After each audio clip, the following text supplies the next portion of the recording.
Voilà, donc on va pouvoir reprendre. C'est après cette petite pause, nous allons venir du côté suisse, avec qui va nous présenter. Je réalise que donc je vais passer la main, comme ça sera plus. Alors, bonjour à toutes et tous. Je vous remercie de m'avoir invité pour venir parler un peu de ce qu'on fait à l'Université de Genève. Donc, je vous propose en fait de vous parler un peu de la préservation numérique à l'Université de Genève, avec un sous-titre en passant des données de recherche aux données administratives et patrimoniales, une recette suisse. Donc en fait, vous allez le voir dans la présentation, c'est la démarche qu'il y a eu à l'Université de Genève pour arriver à la préservation numérique. Voilà. Donc, je m'appelle Luc Cazot, je suis responsable d'une équipe qui fait partie qui s'appelle e-Research, je vous passe les acronymes internes, qui fait partie du service central informatique de l'université. Notre mission, c'est de développer des services numériques pour gérer les données de recherche, donc pour accompagner les chercheurs. Ce n'est pas pour faire la recherche, mais pour aider à faire la recherche. Et vous allez le voir dans la présentation, un des premiers services qui a été mis en place, c'était de l'archivage des données de recherche. Mon background, moi, ça fait 25 ans que je travaille dans la préservation numérique. Avant, j'étais dans des sociétés d'éditeurs logiciels qui faisaient de l'archivage électronique. Je suis expert en développement logiciel et en méthode agile, donc j'ai un profil plutôt technique. Je vais essayer de ne pas parler technique aujourd'hui, mais si jamais, n'hésitez pas à m'interrompre. Et donc j'ai une formation ingénieur en informatique, et vous trouvez mes coordonnées si vous voulez me contacter. En tout cas, je suis là toute la semaine, donc n'hésitez pas à venir discuter pour approfondir le sujet. Donc, le cornet de frites m'a donné l'idée de prendre un angle un peu original, c'est de présenter sous la forme culinaire, en fait, d'un menu de comment on a avancé sur la préservation numérique. Donc, on va commencer en parlant des entrées, donc les sources, comment la préservation numérique est arrivée à l'université grâce à des projets qui s'appellent DLCM et un projet de loi.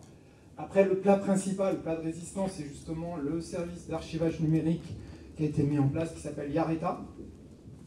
Et puis, je vais terminer en parlant de dessert, en fait, c'est-à-dire qu'en fait, ça a ouvert la porte à d'autres projets, d'autres opportunités, et j'en cite 3, qui sont l'archivage administratif et patrimonial, mais je pense qu'on en a déjà parlé un peu. EDERA, c'est un service qui n'est pas l'archivage, mais qui est quand même très orienté données. Et puis, le projet Dynamique, qui est un projet européen de recherche autour de la préservation numérique dans de l'ADN. Voilà. Donc, je vais commencer par la première entrée, le projet DLCM. Donc, le projet DLCM, il y avait une brigade. Donc, il y avait pas mal de partenaires au niveau suisse. C'était un projet national financé par Swiss Universities, qui est une institution locale pour financer la recherche, où toutes les grandes institutions académiques participaient. Et donc, dans ce projet-là, donc, il y avait notamment l'Université de Genève, mais pas que. Donc, il y a le PFL, bon, je ne vais pas passer les noms, vous devez les connaître, mais bon, c'est les grandes universités. Et puis, il y a aussi ce qu'on appelle la HESSO ou ZHAV, c'est des écoles techniques, HEI, voilà. C'est des formations pas universitaires, mais qui sont très développées en Suisse. Et c'est au niveau... donc c'est aussi fédéral, comme la Belgique. Donc c'est pour ça qu'il y a à peu près les grands cantons. Donc il y a le canton de Genève, il y a le canton de Vaud avec Lausanne, et puis le canton de Zurich et le canton de Bâle. Ce sont les trois, enfin là où il y a les plus grosses universités. Et donc ce projet-là,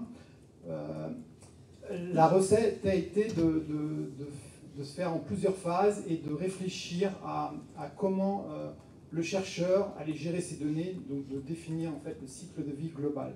DLCM, ça veut dire Data Lifecycle Management au niveau des recherches, des données de recherche. Donc la première phase, c'était vraiment de 2015 à 2018, où il y avait une étude par rapport à la... Moi, j'étais impliqué surtout sur la préservation numérique, mais vous allez voir après, ça couvrait plus large que ça. Donc on a fait un prototype de solution, on a évalué les solutions open source.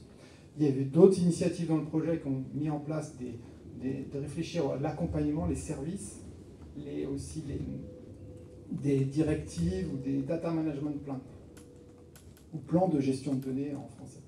excusez-moi, parce que des fois, comme c'était un projet fédéral, la langue, c'était l'anglais. C'était ni le français, voilà, donc c'est pour ça qu'il y a... Après, il y a une phase 2 où justement le projet, le prototype a vraiment été est devenu une solution, et il y a eu un service qui a été créé, et ça a abouti à la phase 3 qui est le Holo, c'est qui existe aujourd'hui. C'est un service un peu en mode SaaS pour les petites institutions suisses qui n'ont pas de service d'archivage, qui peuvent devenir membres ou contractualiser, et pour exploiter en fait, pour pouvoir archiver leurs données. Et donc dans cette entrée, il y avait les saveurs qui en ressortent en fait, c'est qu'il y a eu justement, on a essayé de couvrir tout le cycle de vie, donc avec la roue habituelle. Il y a eu pas mal de requirements qu'on respectait, qui ont été vraiment guidés le projet. Donc c'était surtout les exigences du Front National Suisse, donc c'est l'organisme qui finance la recherche en Suisse. Et pour respecter en fait les modèles assez standards que vous devez connaître, surtout OAIS, je pense, mais aussi les FAIR Principles. Et puis aussi, je vais revenir un peu plus tard, ce qu'on appelle un DOI ou un DOI, qui est primordial pour les chercheurs. Et puis, notamment, on en parlait tout à l'heure, donc lors de l'IPRES 2019 à Amsterdam, on avait fait un poster qui mettait en avant tout le travail qu'on a fait. Et il y a eu aussi pas mal de documents qui servent encore aujourd'hui pour aider les chercheurs à écrire un DMP. Donc un DMP, c'est une procédure administrative. Enfin, c'est une étape dans la recherche de financement pour définir le plan, définir comment va être gérées les données, ou comment si elles vont être publiques, pas publiques, et si elles ne sont pas publiques, il faut qu'on justifie pourquoi. Donc ça, c'est important pour pouvoir obtenir le financement. Donc ça, c'était la première entrée.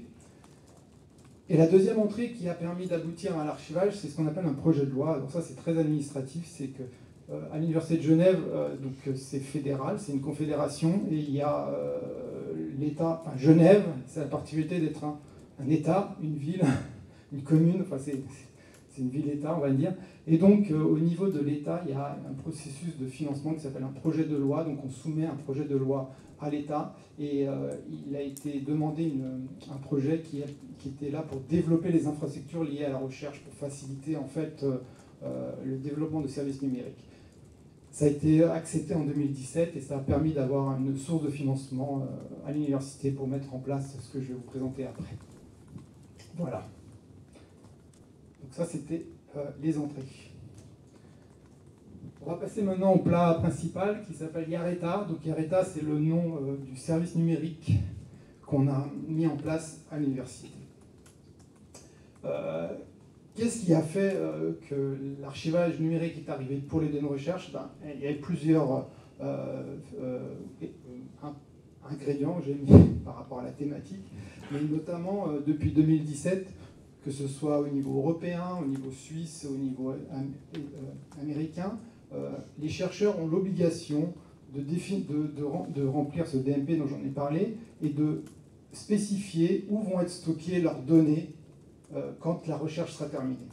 C'est une obligation un peu légale, de principe, et dans ce contexte-là, il y avait besoin d'avoir des solutions. Aujourd'hui, il y en a très peu, et c'est pour ça que les choses à pousser, les chercheurs ont un peu l'obligation d'archiver leurs données. Alors comment ça se passe au quotidien? Il n'y a pas d'archiviste, on n'a pas de moyens, donc c'est le chercheur qui met en place ça. Et souvent, quand il va publier un article pour valoriser sa recherche, et l'éditeur maintenant demande d'avoir un DOI, comme je l'ai dit tout à l'heure, pour pouvoir accéder aux données. Et sans ça, souvent, l'article n'est pas publié. Donc c'est un peu le cercle vicieux ou le cercle vertueux, on va voir. Ça dépend de quel sens on se place, qui permettent de pousser, d'avoir un besoin d'archivage. Et donc, dans ce contexte-là, il y avait besoin d'avoir un dépôt de données fiable. Et donc, la recette a été d'exploiter la technologie qui a été développée au cours du projet de loi qui s'appelle DLCM, avec les nouvelles exigences et le financement de l'État pour pouvoir mettre en place un service numérique qui s'appelle Yareta. Alors, Yareta, pour la petite histoire, c'est une plante sud-américaine qui vit très longtemps, voire un siècle. Et ça, c'est la petite histoire. Et l'idée, c'était de trouver aussi un terme qui soit facile en français, en anglais. qu'il n'y ait pas d'ambiguïté. Voilà. Et donc, qu'est-ce que là IARETA, ça a été mis en place en 2019, donc c'est une archive assez jeune par rapport à vos volumétriques qu'on a vu déjà au début, qui est opérée par mon équipe au sein de l'Université de Genève, mais qui est un service qui est ouvert à tous les chercheurs du canton. Donc les autres écoles qui sont les plus petites institutions ont l'accès à ce service.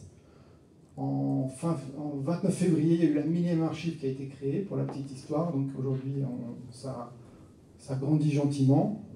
En volumétrie, c'est pareil.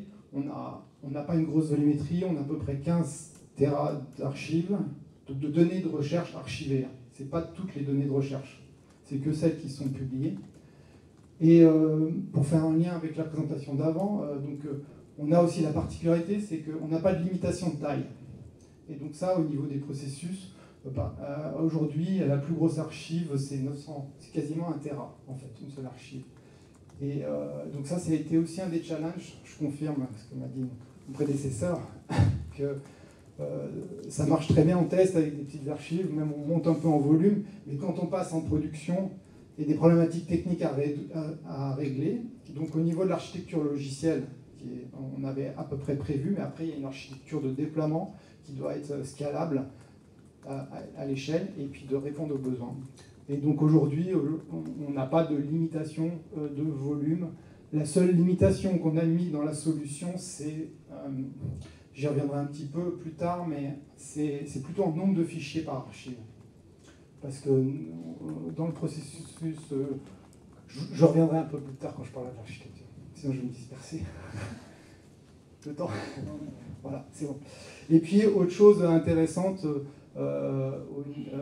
pendant l'année 2023, ou même avant, je crois, fin 2022, on avait commencé le processus de certification Core Seal, je ne sais pas si vous connaissez. Donc et on a obtenu la certification en mars de cette année. Donc c'est une reconnaissance un peu du service qui répond aux besoins et aux bonnes pratiques de l'archivage. Voilà. Donc pour la suite, quelques chiffres, juste pour vous. Alors je ne vais pas en parler beaucoup, mais donc on voit qu'en 2019, en fait, c'est monté. Donc on voit que depuis 2021-2022, on a à peu près quelques terras qui sont archivés de plus en plus. Et autre chose intéressante, c'est que donc, le FNS pousse les chercheurs à rendre les données accessibles, dans le sens où c'est un financement public, donc les données appartiennent aux citoyens, on peut dire. Et donc on voit qu'au niveau de la répartition des archives, il y a à peu près plus de 93% d'archives qui sont en open access. Voilà. Alors, qu'est-ce qu'il y a derrière? Ça, c'était un peu les chiffres opérationnels. Donc, derrière DLCM, c'est là où... Enfin, là, quand je parle de IARETA, en fait, IARETA, c'est une solution, c'est le service numérique, mais qui est basé sur une technologie open source qui s'appelle DLCM. C'est un peu l'équivalent de Vitam, mais pour le monde académique, je dirais. Enfin, l'équivalent. C'est un SAE avec ses particularités. Donc, une des choses importantes, c'est qu'il respecte le modèle OAIS, avec une vision un peu plus DLCM-centrique. Donc, on voit qu'on a une architecture. Alors, ça, c'est un peu technique, je ne sais pas, mais si vous voulez qu'on en discute plus longuement, c'est une approche très modulaire, très scalable et qui a un déploiement assez flexible qui peut justement être taillé pour un déploiement avec une très petite infrastructure ou une grosse infrastructure, et c'est scalable. Et ce qui est vraiment important pour un point de vue fonctionnel, j'ai envie de dire, c'est qu'on offre la fonctionnalité d'un DOI. Donc les chercheurs, en fait,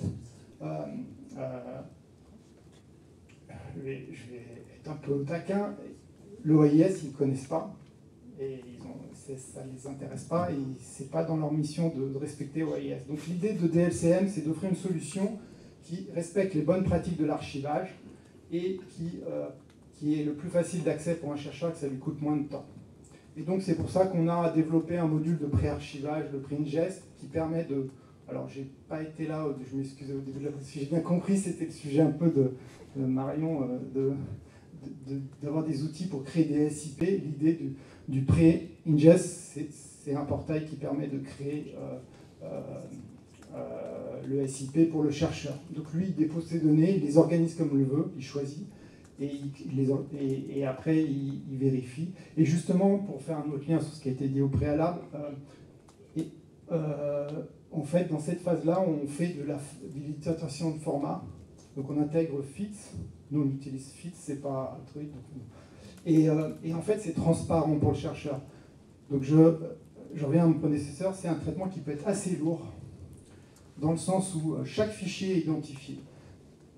Je ne sais pas dans vos archives quel nombre de fichiers, mais potentiellement, dans certains datasets qui font de la chimie, c'est 2-3 000 fichiers, ça peut monter jusqu'à 20 000 fichiers, 30 000, des dizaines de milliers de fichiers. Donc quand il faut lancer l'identification de format sur tous ces fichiers, ça prend du temps.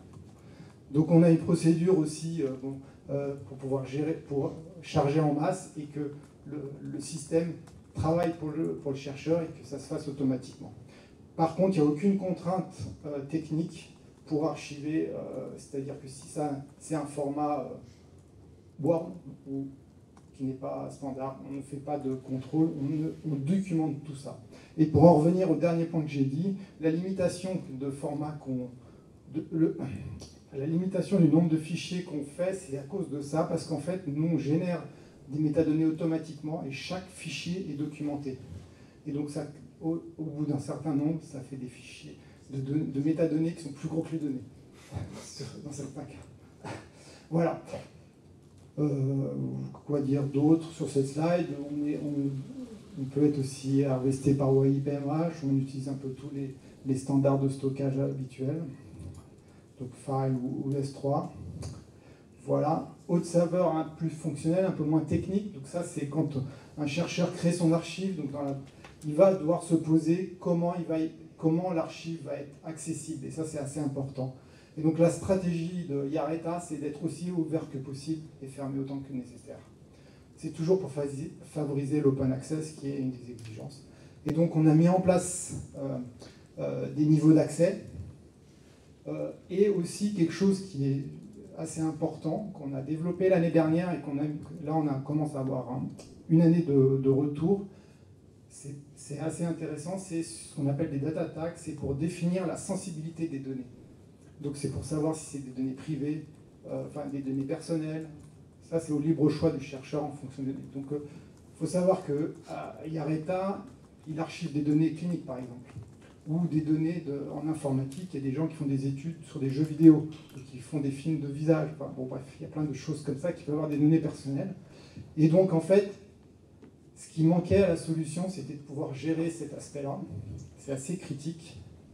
Et donc, on a développé ce qu'on appelle les data... Enfin, on n'a pas développé les data tags, c'est un concept qui vient d'ailleurs, mais on a implémenté des processus pour contrôler l'accès quand on est dans des données sensibles.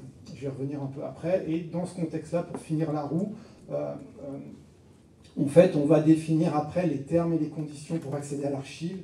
Et si c'est ouvert, eh bien, il faut définir une licence. C'est les bonnes pratiques dans le monde académique. Et quand c'est fermé, on doit définir ce qu'on appelle un Data Use Agreement ou un contrat d'utilisation de données. Et donc ça, c'est ce qu'on a fait l'année dernière dans la nouvelle version de DLCM et qui a été mis en place dans Yareta fin de l'année dernière. Et donc, ça donne une espèce de matrice comme ça. En fait, l'utilisateur, le chercheur, quand il dépose ses données, il a juste à qualifier en fait son niveau d'accès, son niveau de sensibilité, et après l'interface utilisateur va l'aider à saisir les bonnes informations nécessaires pour son archive, qu'elle puisse être retrouvable. Voilà, je ne vais pas m'apesantir. Ça, c'était les saveurs. Et si vous en voulez un peu plus, je vous invite à regarder, où je suis allé un peu plus dans les détails. J'ai participé à un webinar de PIN du 27 juin. Aussi, j'ai présenté la solution open source DLCM au congrès de l'ICA l'année dernière. Et il y a un peu plus de détails sur les fonctionnalités derrière cette solution open source qui est la base de Yareta. Donc ça, c'était vraiment le plat principal. J'espère que ça m'a mis l'eau à la bouche. Ça m'a donné soif. Voilà. Et donc, la suite, en fait, c'est qu'à partir de cette solution open source qu'on a développée en interne et qu'on maintient, on a imaginé avec d'autres chefs de projet qui s'occupent plus du côté administratif, qui avaient des besoins, qui mettaient en place une GED en fait, une GED, qui avait des besoins d'archivage. Et donc on a imaginé d'essayer de mettre en place, d'évaluer en fait la solution DLCM par rapport aux besoins de l'archivage patrimonial ou administratif. Et donc c'est grâce à des ingrédients, donc les besoins d'archivage du rectorat. Il y a des projets aussi de numérisation d'archives académiques, ça veut dire par exemple de dossiers d'étudiants sur un siècle. Et il y a aussi la GED purement qui a des besoins d'archivage. Et puis, avant, il n'y avait pas du tout de solution numérique, il y avait juste une application qui permettait de faire du catalogage et de gérer des fonds d'archives sur le format ISAC-G, mais il n'y avait pas de format vraiment d'archives numériques. Et donc, la recette, on a proposé d'avancer, de se baser sur l'existant, d'évaluer en fait un espèce d'écart, de lacune entre l'archivage qui a été mis en œuvre par DLCM dans un contexte de recherche, de données de recherche, avec certaines... Et suite à ça, en fait, on a fait un espèce de gap analysis, je n'arrive pas à trouver le mot, mais voilà, et donc on a développé des nouvelles petites fonctionnalités pour pouvoir faciliter les choses, et notamment, une des choses intéressantes à voir, c'est que le DOI, c'est une notion qui est très académique, ok, et dans un contexte administratif, il n'y a pas ça, et donc on a cherché une autre approche, et on a pris le parti pris de mettre en place des identifiants ARC pour pouvoir adresser cette problématique-là, par exemple. Voilà. Et donc sur ce projet-là, c'est encore un projet qui est vraiment interne. On a donc l'année dernière, on a fait cette preuve de concept, et maintenant on est en train de travailler sur la définition de phases, de mise en œuvre, d'intégration avec les processus métiers, et donc notamment la chaîne de numérisation et puis SharePoint, et puis de voir aussi sur des documents numériques, numériques à la base. Voilà. Donc là, c'est encore un projet qui est un peu récent, mais on voit que grâce au projet d'archivage de la recherche, on a réussi à amener le rectorat à se poser les questions sur l'archivage numérique. Voilà. Le deuxième dessert, alors ça c'est un peu, ça ouvre le débat, c'est pas vraiment de l'archivage, mais je pense que c'est intéressant de le mentionner.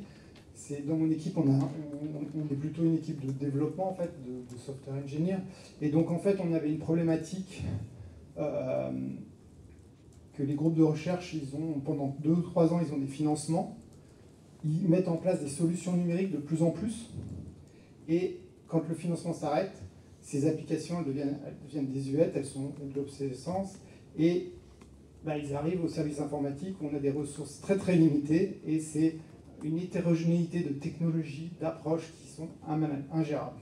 Et donc l'idée qu'on a eue, c'était de développer une solution un peu plus générale pour gérer les données, et c'est ce qui a abouti à cette solution EDERA. Je vais passer assez vite, c'est assez jeune, mais on l'a développé en début d'année, on l'a mis en place. L'idée, c'est un peu technique, c'est des termes, alors là, je ne vais peut-être pas aller très loin parce que c'est très technique, c'est de voir que les projets de recherche, ils ont des données diverses et variées. Mais les premiers objectifs, ça a été surtout dans ce qu'on appelle les humanités numériques. Donc c'est tout ce qui est dans la faculté de lettres, par exemple, où ils ont beaucoup d'images, ils ont des données, donc des métadonnées, que ça peut être en CSV, en XML, voire en RDF. Et en fait, l'idée, c'était de donner une approche, une méthodologie pour essayer d'avoir un socle commun pour avoir les données d'une manière homogène. Et donc le parti pris qui répond à ces besoins-là, c'est le format RDF. Alors, je ne sais pas si ça vous parle. À la BNF, ça parle un peu, je pense. N'est-ce pas ? Je confirme. Donc c'est ce qui permet de faire des graphes de données ou du web sémantique. Donc c'est pas de la base de données SQL au sens propre, mais qui permet d'apporter de la connaissance en fait sur des données avec une flexibilité et une complexité. Pour pouvoir faire ça, on peut définir ce qu'on appelle une ontologie, c'est un espèce de vocabulaire ou un schéma de données qui peut être la référence. Donc l'idée c'est qu'on met comme ça des espèces de workflow, de pipeline pour aller arriver dans une solution. Donc ça c'est vraiment la génération, mais ce qui est intéressant je pense à parler, c'est qu'au final après ça donne une manière d'accéder de manière assez standardisée en faisant ce qu'on appelle du SparkQL. Donc ça c'est le SQL pour le RDF. Si vous savez ce que c'est le SQL, le SparkQL c'est pareil. Et puis l'autre chose très intéressante dans le monde académique et dans les musées, c'est ce qu'on appelle le IIIF, qui est un format ouvert pour partager les données. Et donc ça permet de générer cette approche-là.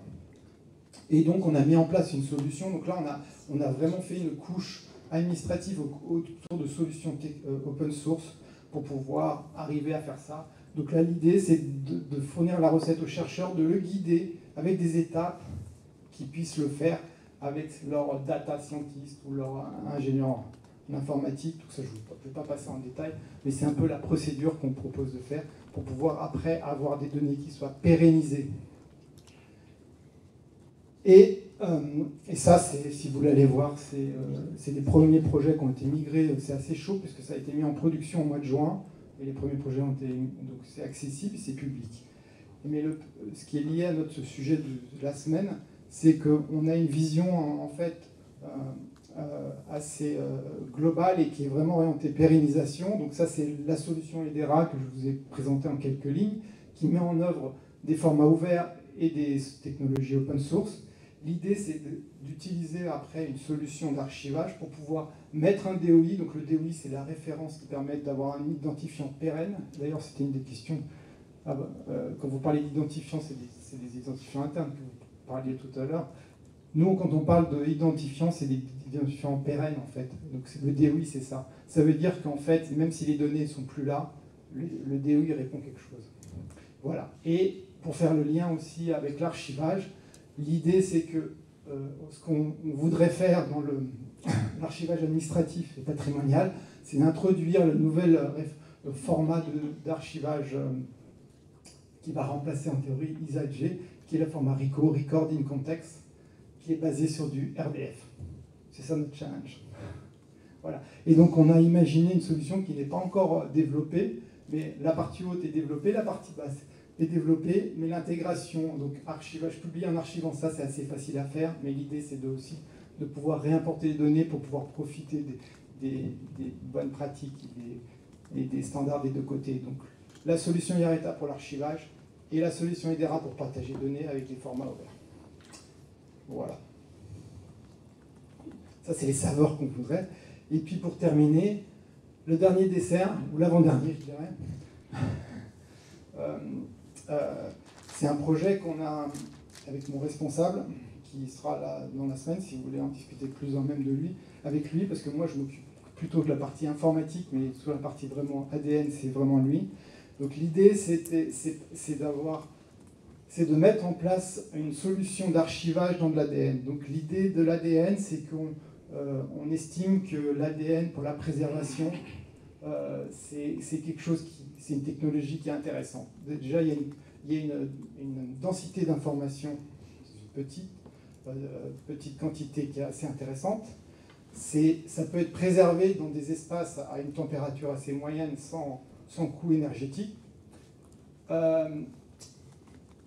Il y a aussi une capacité de réplication qui est intéressante, et ça c'est grâce au Covid en fait, parce que le Covid, non mais c'est vrai, de ce que j'ai compris, moi je ne suis pas biologiste, le Covid en fait ça a développé les pratiques de PCR qui est de la réplication d'ADN en fait, ou d'ARN, c'est la même chose, et donc l'idée c'est ça a développé les solutions, et donc là l'idée du projet c'est de mettre en place aujourd'hui la séquence d'ADN, c'est fait beaucoup manuellement, c'est de mettre en place une microfactory, une petite, avec des modules qui va permettre de mettre en place les parties manuelles automatiquement et après les placer dans des flacons pour les préserver. Donc ça c'est un projet un peu de recherche et innovant. Et là c'est pareil, la brigade c'est une équipe européenne avec nous notamment, mais pas que, puisque la Suisse ne fait pas partie de l'Europe. Donc, pour avoir des budgets européens, il fallut des partenaires européens. Donc il y a des partenaires comme les Anglais aussi. Non, je rigole un peu, mais c'est un peu vrai. Donc en fait, on a des partenariats. C'est un projet qui a commencé en octobre l'année dernière, qui est assez récent. Et là, on a une année d'existence. Et donc l'idée, c'est de... Il y a des spécialistes de plusieurs choses, donc de génomique, de KiloBaser, c'est une solution de la Nespresso de l'ADN, il s'appelle. Et puis après, dans les universités de Munich et de Londres, c'est des spécialistes dans séquençage. Ils font des choses assez intéressantes, assez fous. Et donc, moi, je suis très terre à terre. Et moi, ma mission, c'est justement de développer un petit module dans l'approche de DLCM pour pouvoir arriver à faire ça. Et donc, dans le design même, pour finir la présentation, le modèle, pour moi, le modèle OIS, c'est quelque chose qui est très modulaire et robuste sur le long terme. Donc, on peut pouvoir rajouter des petites briques sans casser toute la chaîne, en gros. Et donc, dans le design que l'on a fait, on avait déjà abordé le stockage file ou S3. Et l'idée, c'est de rajouter cette brique-là sans casser toute la chaîne et en profitant de la solution existante. Voilà. Et je crois que j'ai terminé. Et le dernier petit dessert, si je vous invite à la fin de cette session, enfin à la fin de la session Free Press, j'ai ramené des chocolats suisses pour faire confiance, des vrais desserts pour partager au cours d'un café. Et je suis à même pour répondre à vos questions. Donc je continue la mini-tradition. La question, parce que je fais souvent la blague de dire que on a des outils qui sont faits pour les informaticiens et puis pour les vraies personnes, les personnes normales, il y en a. Mais l'autre population intéressante, c'est les chercheurs, qui sont aussi des gens normaux, mais avec des cas d'usage un peu particuliers. Et en fait, ce qui m'inquiète un peu, parce que souvent on a les problématiques, c'est effectivement préserver la donnée pure, les 0 et les 1, il n'y a pas de souci. Mais quand on a des données de recherche qui est très hétérogène, comment est-ce qu'on garde suffisamment de contexte pour que ce soit bien utilisable et comment on facilite ça?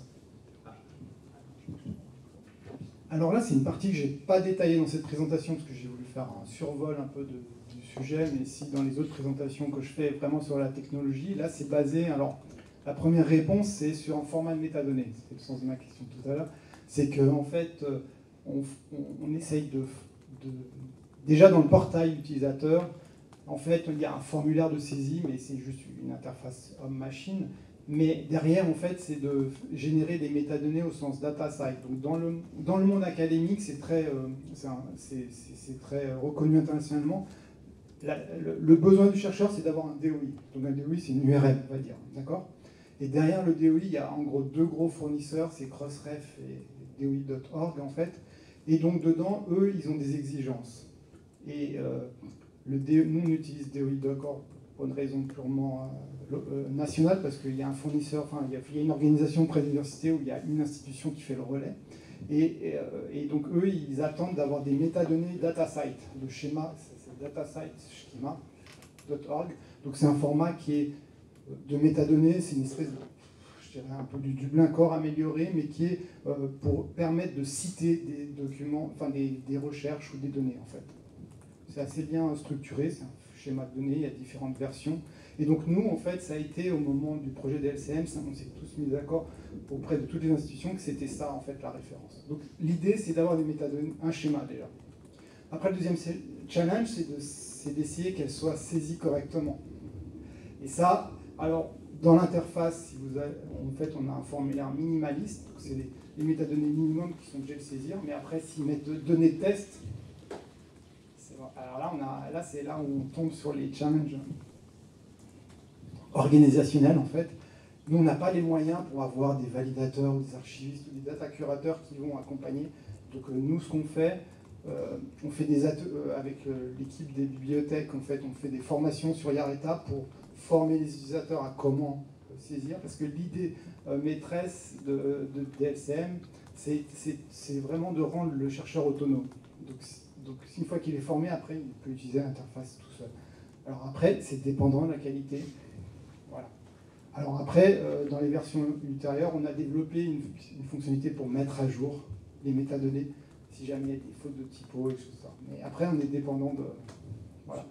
du schéma et de la bonne volonté du... Donc nous, on essaye de forcer aussi dans les bonnes pratiques, d'être le plus de bien référencer tous les contributeurs, tout, et aussi de rajouter aussi des documents pour pouvoir, dans l'académique, ils appellent ça des data papers, pour expliquer comment utiliser les données, parce que même s'il y a des métadonnées, des fois ça ne suffit pas. Suivant les domaines de recherche, c'est très hétérogène. Si vous prenez des papyrus égyptiens ou un dataset de chimie, ça n'a rien à voir. Voilà. Si ça répond à ta question. Très bien, merci. Il y a d'autres questions?